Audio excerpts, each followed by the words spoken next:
Good afternoon प्यारे बच्चों।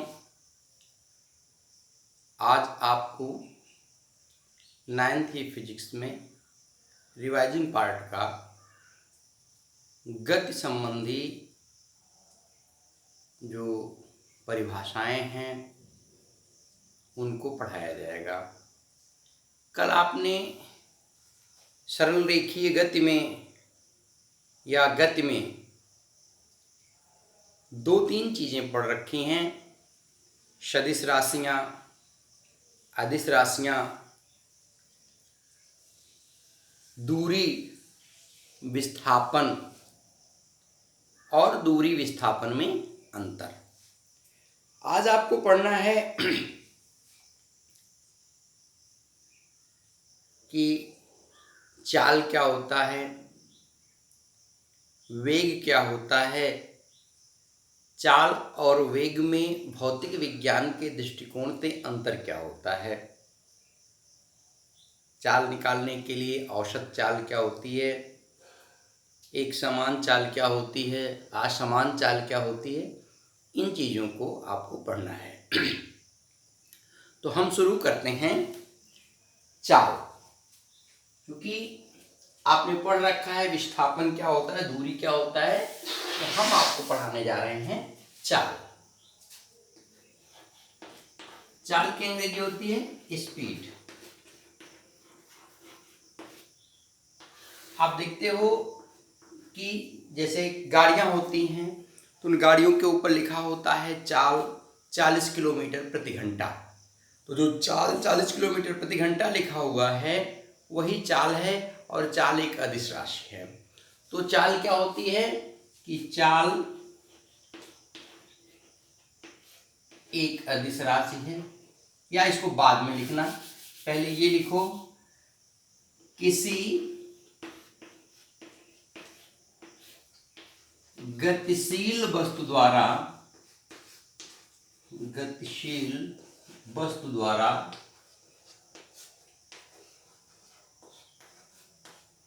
किसी गतिशील वस्तु द्वारा एकांक समय अंतराल में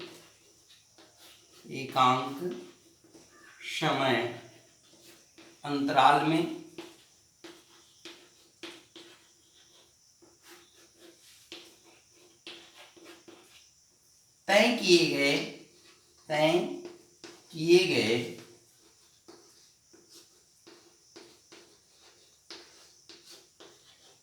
पथ की लंबाई को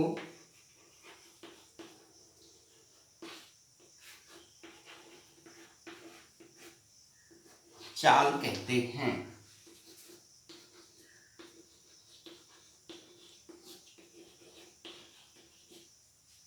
यह एक अदिश राशि है। अदिश राशि है। क्या कहा गया? चाल क्या चीज होती है कि किसी गतिशील वस्तु द्वारा एकांक समय अंतराल में तय किए गए पथ की लंबाई को चाल कहते हैं। यानी कि अगर कोई वस्तु है जो गतिशील है, गति करने के लिए स्वतंत्र है, तो ऐसी वस्तु द्वारा एकांक समय अंतराल में जो दूरी तय की जाती है, पथ की लंबाई तय की जाती है, उसी को हम क्या कहते हैं? चाल कहते हैं। अगर इसको गणितीय रूप में लिखना हो, सूत्र के रूप में लिखना हो, तो क्या करेंगे? तो सूत्र के रूप में लिखने के लिए हम लिखेंगे कि चाल बराबर दूरी बटा समय। यानी कि चाल क्या होता है? दूरी और समय के अनुपात को हम चाल कहते हैं। इसको और सांकेतिक भाषा में लिखना चाहिए, S बराबर डिस्टेंस बटे टाइम। ठीक है, तो S बराबर d/t। अब अगला टॉपिक आता है कि इस चाल का मात्रक क्या चीज होता है। तो चाल का मात्रक लिखने के लिए हम क्या करेंगे? पहले चाल को सही से समझ लीजिए कि किसी गतिशील वस्तु द्वारा एकांक समय अंतराल में तय किए गए पथ की लंबाई को चाल कहते हैं। किसी गतिशील वस्तु द्वारा एकांक समय अंतराल में तय किए गए पथ की लंबाई को चाल कहते हैं। यह एक अदिश राशि है। अब क्या हुआ? चाल बराबर दूरी बटा समय, यानी s बराबर d/t। अगला टॉपिक आपका आता है कि चाल का मात्रक।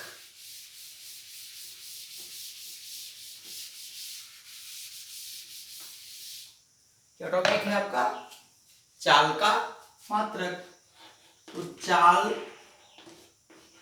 का मात्रक, चाल का मात्रक कैसे निकालेंगे कि चाल बराबर होता है दूरी और बटा समय। दूरी का मात्रक क्या होता है? मीटर। और समय का मात्रक क्या होता है? सेकेंड। यानी चाल का मात्रक हो गया मीटर प्रति सेकेंड। यह चाल का मात्रक। यानी कि चाल का मात्रक निकालने के लिए हम क्या कहते हैं कि चाल बराबर दूरी बटा समय। दूरी का मात्रक मीटर, समय का मात्रक सेकेंड, तो चाल का मात्रक क्या आ गया? मीटर प्रति सेकेंड। अब अगला टॉपिक आपका बन करके आता है औसत चाल क्या होता है। अगला टॉपिक आपका है औसत चाल। औसत चाल से प्रश्न कंपटीशन में बहुत पूछे जाते हैं, बोर्ड परीक्षाओं में भी पूछे जाते हैं, लेकिन कंपटीशन में जो आप आगे चल करके कंपटीशन देंगे उन कंपटीशन में औसत चाल से प्रश्न खूब उठते हैं। तो क्या प्रश्न है? टॉपिक है आपका औसत चाल। गणित में भी औसत चाल से प्रश्न आते हैं। औसत चाल क्या होता है कि किसी गतिशील वस्तु द्वारा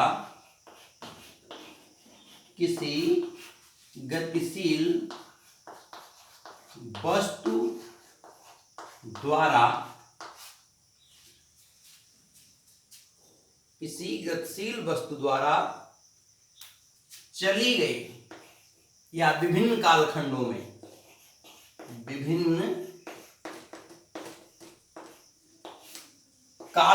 में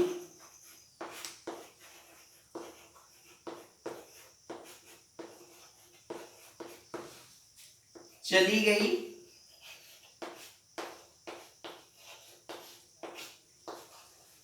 कुल दूरी तथा लिए गए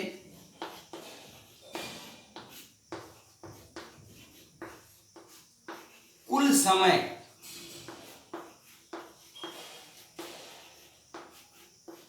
के अनुपात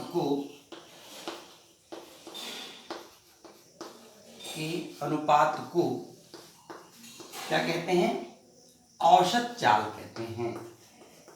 औसत चाल कहते हैं।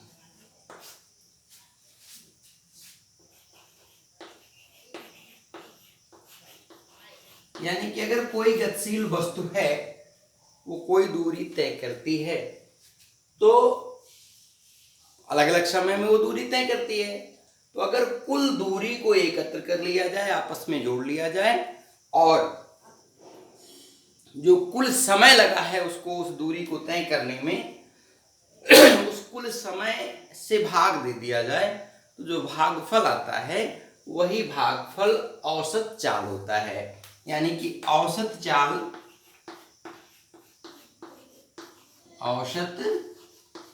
चाल ये बराबर होता है कुल दूरी बटा कुल समय। औसत चाल बराबर क्या हो गया? कुल दूरी बटा कुल समय। अगला टॉपिक आपका आता है फिर से एक बार देख लीजिए, औसत चाल। औसत चाल क्या कहते हैं कि किसी गतिशील वस्तु द्वारा विभिन्न कालखंडों में चली गई कुल दूरी तथा लिए गए कुल समय के अनुपात को औसत चाल कहते हैं। औसत चाल बराबर कुल दूरी बटा कुल समय, ये आपका औसत चाल हो गया। अब एक टॉपिक आती है एक समान चाल और असमान चाल।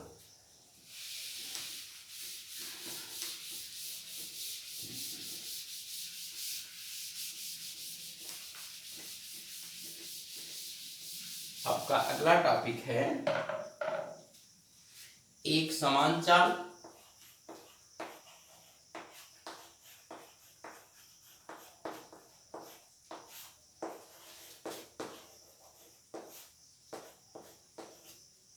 एक समान चाल क्या होती है? यदि किसी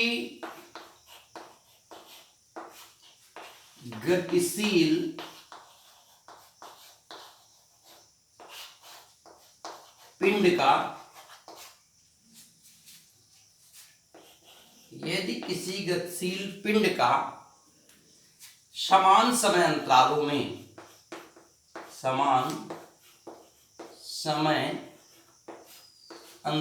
में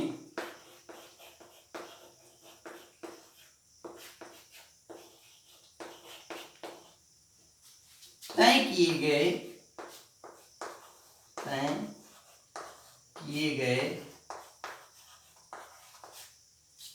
पथ की लंबाई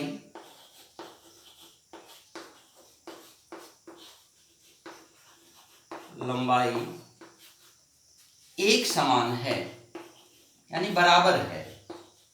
एक समान ब्रैकेट में बराबर है तो उस पिंड की चाल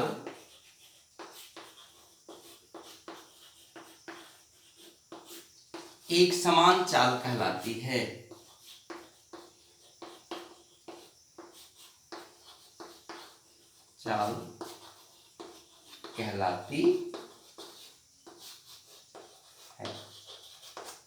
क्या कह रहे हैं कि अगर कोई गतिशील वस्तु है जो गति कर रही है, एक स्थान से दूसरे स्थान पर जा रही है, और उस गतिशील वस्तु का समान समय अंतराल लिया जा रहा है, जैसे 1 घंटा, 1 मिनट, 10 मिनट, 30 मिनट, मतलब एक निश्चित समय अंतराल हमने तय कर लिया, और वो निश्चित समय अंतराल पर जब रुक रुक करके हम उस वस्तु की गति को देखते हैं कि वो कितनी दूरी तय कर रही है, तो जब निश्चित समय अंतराल में देखते हैं तो हमको ये पता चलता है कि वह इस निश्चित समय अंतराल में समान दूरी ही तय करती है।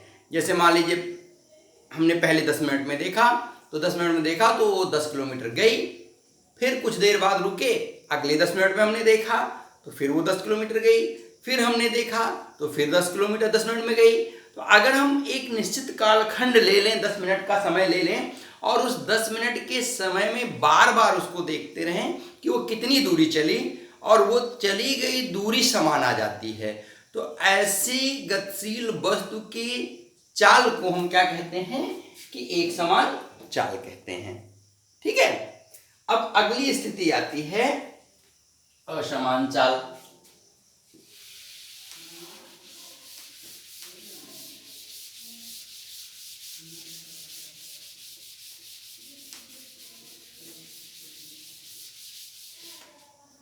अगला टॉपिक आपका आता है असमान चाल। असमान चाल शब्द से ही क्लियर है। असमान चाल का मतलब क्या हो गया कि अगर समान कालखंडों में गतिशील वस्तु द्वारा तय किए गए पथ की लंबाई भिन्न भिन्न हो तो उसकी चाल को हम असमान चाल कहते हैं। तो हम क्या लिखेंगे, यदि समान समय अंतरालों में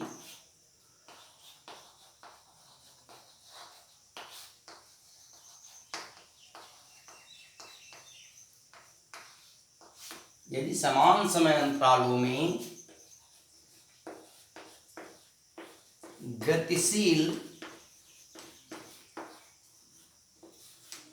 वस्तु द्वारा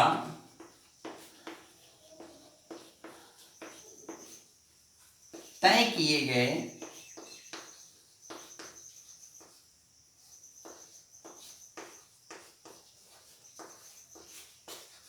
पथ की लंबाई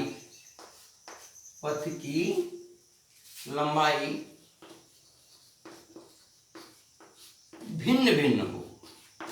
भिन्न भिन्न का मतलब अलग अलग, भिन्न भिन्न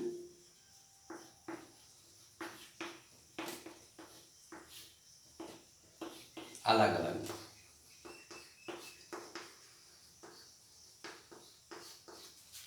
अलग अलग हो तो इस गतिशील वस्तु की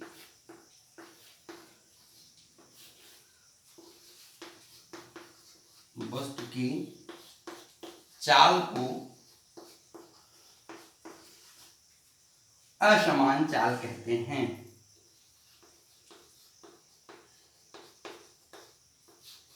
असमान चाल कहते हैं।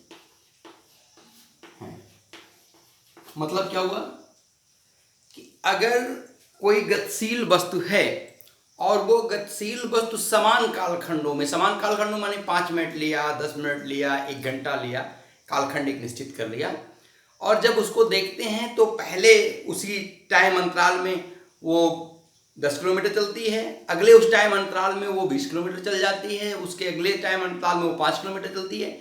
यानी कि उसी समान समय अंतराल में उसके द्वारा जो तय की गई पथ की लंबाई है वो भिन्न भिन्न होती है। तो तय की गई पथ की लंबाई भिन्न भिन्न कब होगी? जैसे मान लीजिए कि आप व्यवहार में देखें कि आप कहीं हाईवे पर गाड़ी चला रहे हैं, तो हाईवे पर जब गाड़ी चला रहे होते हैं तो भीड़ कम होती है, तो आप क्या करते हैं कि लगभग 40 किलोमीटर 50 किलोमीटर जो भी आप निश्चित स्पीड बना लेते हैं उसी पर स्थिर बने रहते हैं और लगातार गाड़ी चलती रहती है। लेकिन आप किसी मार्केट में पहुंच गए, किसी सकरी गली में पहुंच गए, तो वहां कोई बच्चा आ गया, कोई बकरी आ गई, कोई जानवर आ गया, तो क्या होता है कि बार बार ब्रेक लेना पड़ता है। तो समान समय अंतराल में चली गई दूरी जो होती है वह समान नहीं रह पाती है। तो ऐसी चाल को हम क्या कहते हैं? असमान चाल कहते हैं। ओके, अब अगला टॉपिक आपका आता है कि और वेग किसे कहते हैं।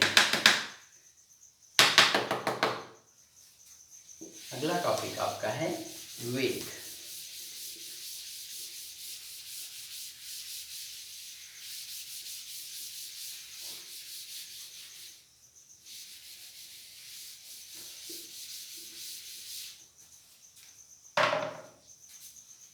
वेग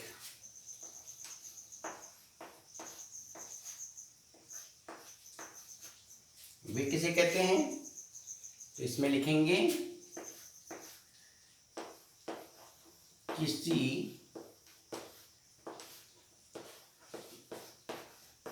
गतिशील वस्तु द्वारा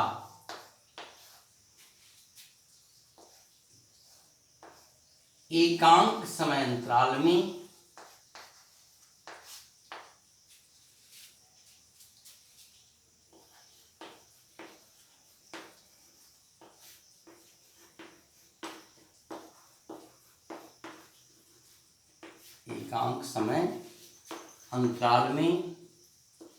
तय किए गए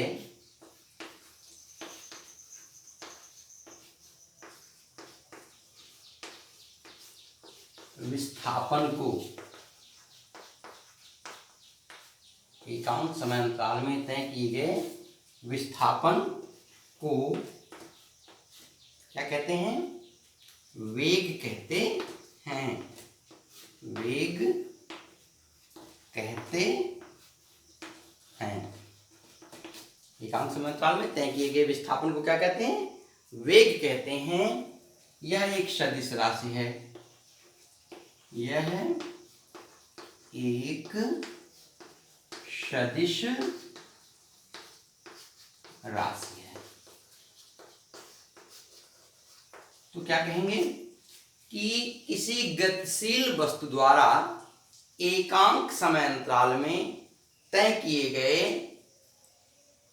विस्थापन को वेग कहते हैं।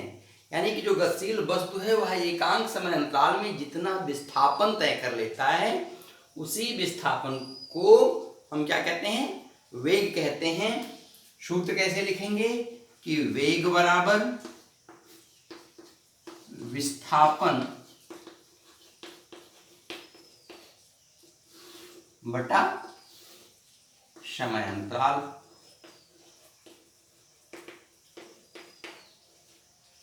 या केवल समय लिखिए, कोई दिक्कत नहीं है। तो वेग क्या हो गया कि वेग बराबर विस्थापन बटा समय अंतराल।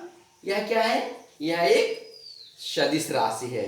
तो वेग क्या होता है कि वेग होता है कि किसी गतिशील वस्तु द्वारा एकांक समय अंतराल में तय किए गए विस्थापन को, किसी गतिशील वस्तु द्वारा एकांक समय अंतराल में तय किए गए विस्थापन को वस्तु का वेग कहते हैं। वेग बराबर होता है विस्थापन बटे समय अंतराल। यह एक सदिश राशि है। अब अगला टॉपिक आपका आता है वेग का मात्रक।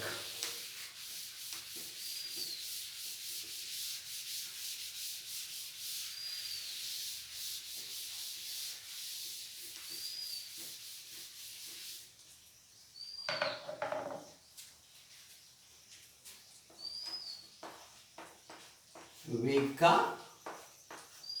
मात्रक। वेग का मात्रक क्या होता है? आपने देखा कि वेग बराबर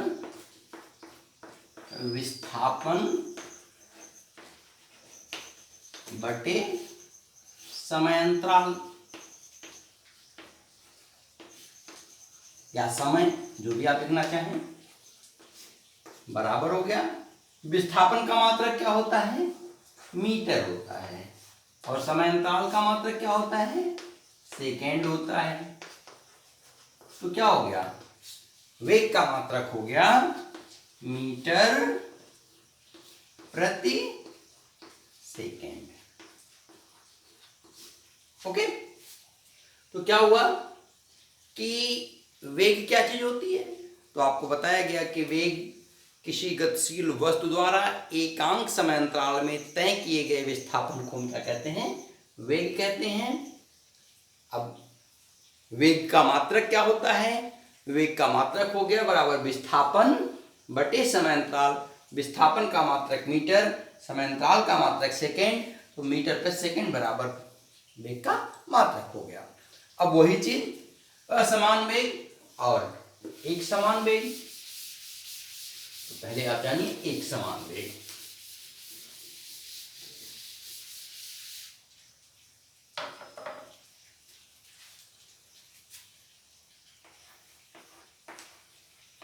एक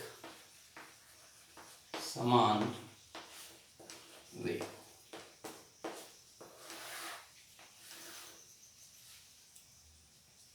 एक समान वेग को स्थिर वेग भी आप बोल सकते हैं। अगर प्रश्न में एक समान वेग की जगह पे स्थिर वेग पूछता है तो स्थिर वेग भी एक समान वेग के ही, एक समान वेग को ही स्थिर वेग कहते हैं। तो क्या लिखते हैं कि यदि समान कालखंडों में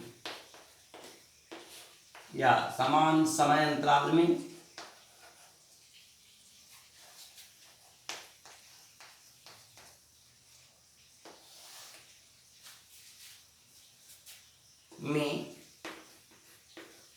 किसी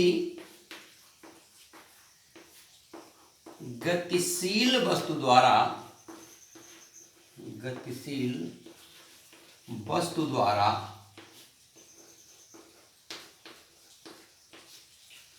तय किया गया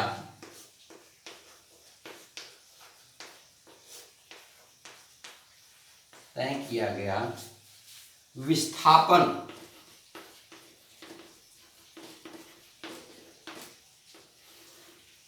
एक समान हो, एक समान हो तो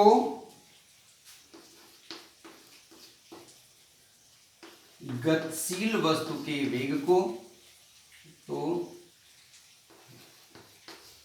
गतिशील वस्तु के वेग को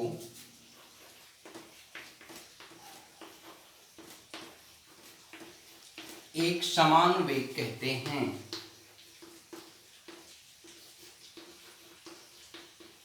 वेग कहते हैं। क्या किया गया कि एक समान वेग क्या होता है कि यदि समान समय अंतराल में किसी गतिशील वस्तु द्वारा तय किया गया विस्थापन एक समान हो तो गतिशील वस्तु के वेग को एक समान वेग कहते हैं। यानी कि कोई निश्चित समय अंतराल ले लिया गया और उस निश्चित समय अंतराल में हम वस्तु के वेग विस्थापन को देख रहे हैं। विस्थापन एक निश्चित दिशा में होगी तो हम उस निश्चित समय अंतराल में वस्तु के विस्थापन को बार बार देख रहे हैं, तो समान समय अंतराल में जो विस्थापन प्राप्त हो रहा है वह एक समान है। तो अगर समान समय अंतराल में विस्थापन एक समान प्राप्त हो रहा है तो वस्तु का जो वेग है वह एक समान वेग कहलाता है। अगला टॉपिक आपका है असमान वेग।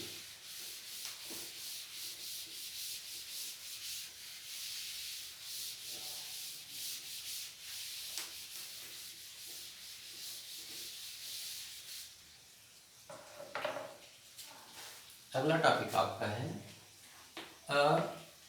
असमान वेग। इसमें क्या लिखेंगे? यदि किसी गतिशील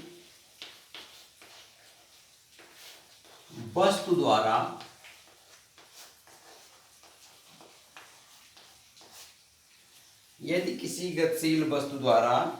समान समय अंतरालों में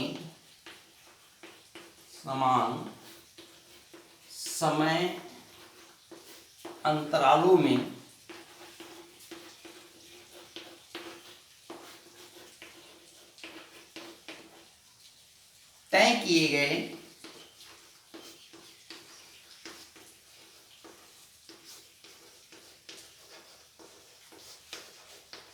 पथ की लंबाई तय किए गए विस्थापन, क्योंकि हम वेग की बात कर रहे हैं, तय किए गए विस्थापन असमान हो, यानी समान ना हो, असमान हो, अलग अलग हो,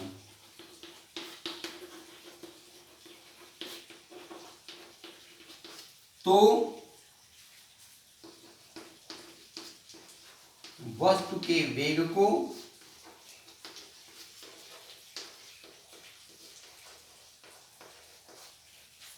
असमान वेग कहते हैं।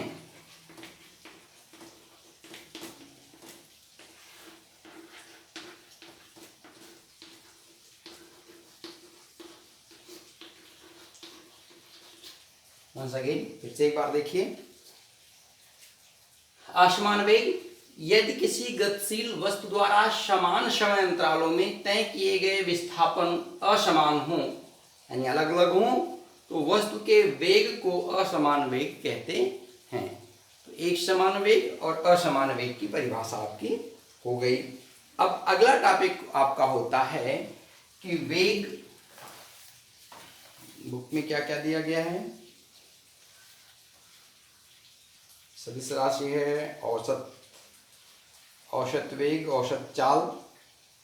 तो औसत वेग भी आपको बता दें क्योंकि औसत चाल आपका हो गया है।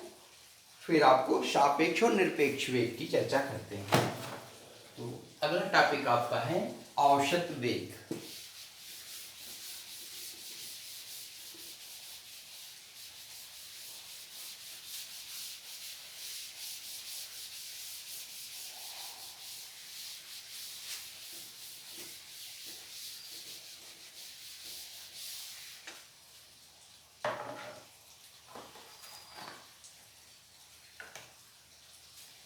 अगला टॉपिक आपका है औसत वेग।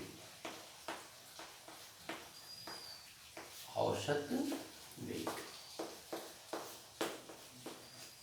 औसत वेग क्या कहेंगे कि किसी गतिशील वस्तु द्वारा, किसी गतिशील वस्तु द्वारा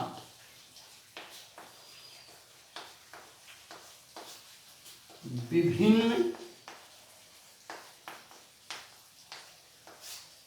समय अंतरालों में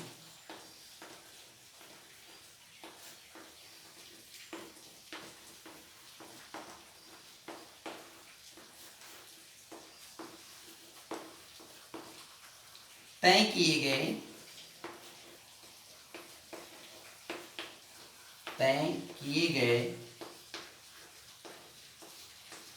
संपूर्ण विस्थापन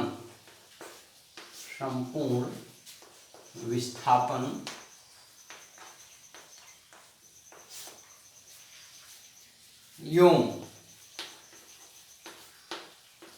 लिए गए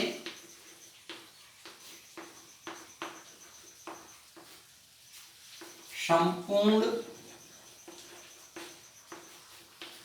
समय के अनुपात को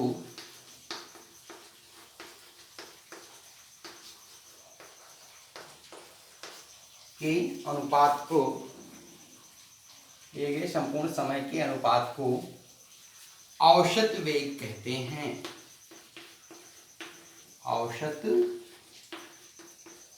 वेग कहते हैं। इस पर सवाल आएगा आपका, देख लीजिएगा।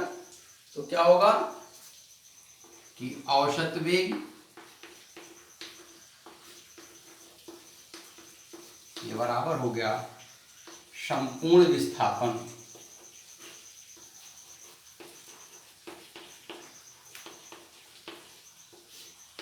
बटे संपूर्ण समय अंतराल, माने कि कुल विस्थापन बटे कुल समय, ऐसा आप लिख सकते हैं सहज में। कुल विस्थापन बटे कुल समय।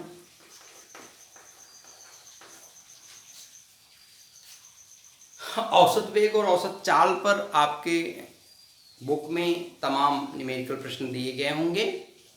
आप उन न्यूमेरिकल प्रश्नों को आज से ही हल करना शुरू कर दें, और कोई प्रश्न अगर समझ में नहीं आता है, उत्तर नहीं मिलता है, आप लगा नहीं पाते हैं, तो उसके लिए आप कमेंट करिए, मैसेज करिए, उसका समाधान किया जाएगा। अगला टॉपिक आपका बन के आता है सापेक्ष तथा निरपेक्ष वेग।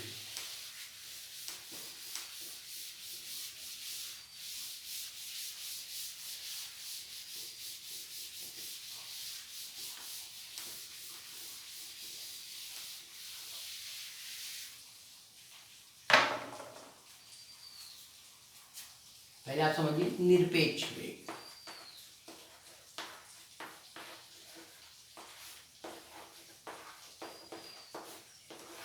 निरपेक्ष वेग क्या होता है?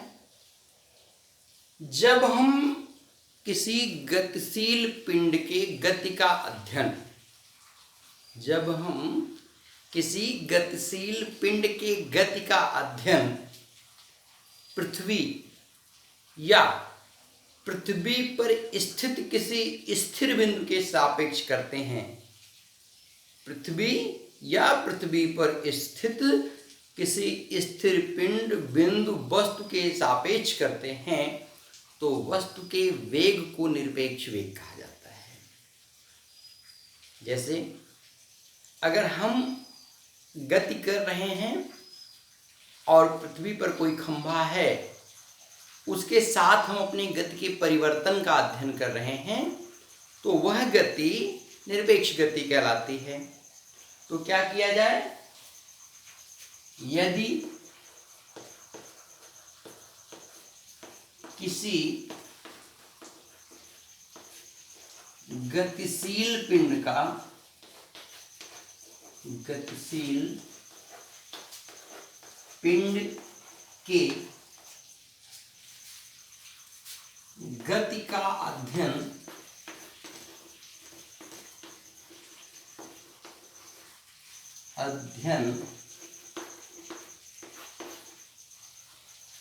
पृथ्वी के सापेक्ष, पृथ्वी के साथ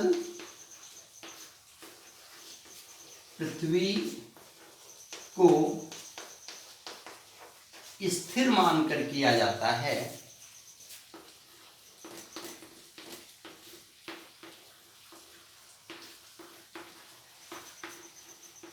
किया जाता है, तो वस्तु के वेग को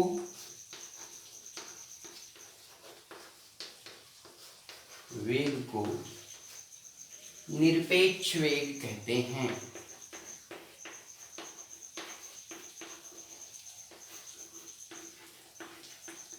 वेग कहते हैं। क्या हुआ कि यदि किसी गतिशील पिंड के गति का अध्ययन पृथ्वी के साथ पृथ्वी को स्थिर मानकर किया जाता है, तो वस्तु के वेग को निरपेक्ष वेग कहते हैं।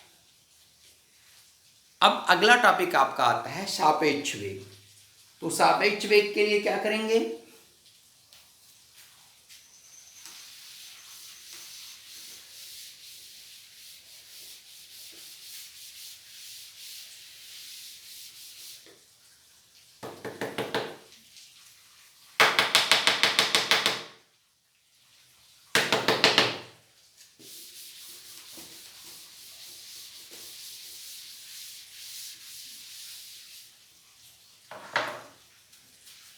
सापेक्ष वेग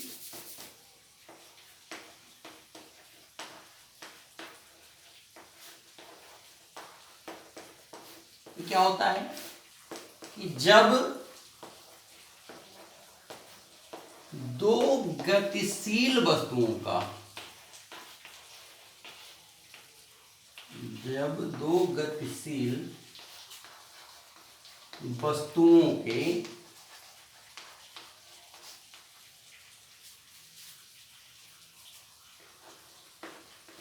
गतियों का अध्ययन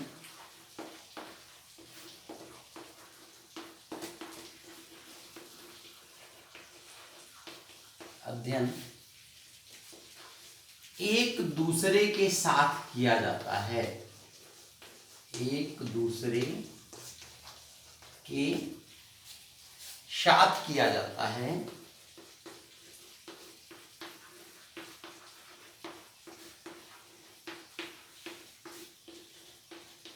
तो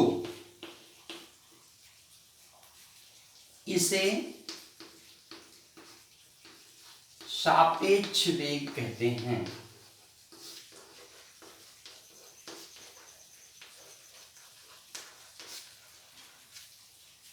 मान लीजिए दो वस्तु है, ये A है और ये B है, A है ये B है, और एक ही दिशा में चल रहे हैं। तो यदि A के सापेक्ष B के गति का अध्ययन करना है तो हम क्या कहेंगे? VA माइनस VB, यानी A के सापेक्ष B का। और अगर B के सापेक्ष A के गति का अध्ययन करना है तो VV माइनस VA करेंगे। अगर हम ये कह लेते हैं कि नहीं, दोनों वस्तुएं एक दूसरे के विपरीत दिशा में जा रही हैं, ये इधर जा रही है और B इधर जा रही है, तो दोनों के जब सापेक्ष वेग अध्ययन किए जाएंगे तो एक ही आएंगे, और वो होगा VA प्लस VB, क्योंकि ये विपरीत दिशा में जा रहे हैं। तो ध्यान देने की बात है, जब वस्तुएं विपरीत दिशा में जा रही होती हैं तो दोनों का वेग आपस में जुड़ जाता है, और जिसके सापेक्ष दूसरे का अध्ययन करते हैं उस दूसरे का, जिसका सापेक्ष वेग निकालते हैं, पहले वाले वेग से उस दूसरे के वेग को घटा देते हैं। बहरहाल शायद सवाल आपके स्तर में दिया नहीं गया है। तो आज सापेक्ष वेग तक की ही बात। अगली कक्षा में आपको चाल और वेग में अंतर और आगे की कुछ चीज़ों के बारे में अध्ययन कराया जाएगा। चूँकि टाइम कंप्लीट हो रहा है, आपकी क्लास का टाइम कंप्लीट हो रहा है। फिर अगली कक्षा में हमारी आपकी मुलाकात होती है। तब तक के लिए धन्यवाद।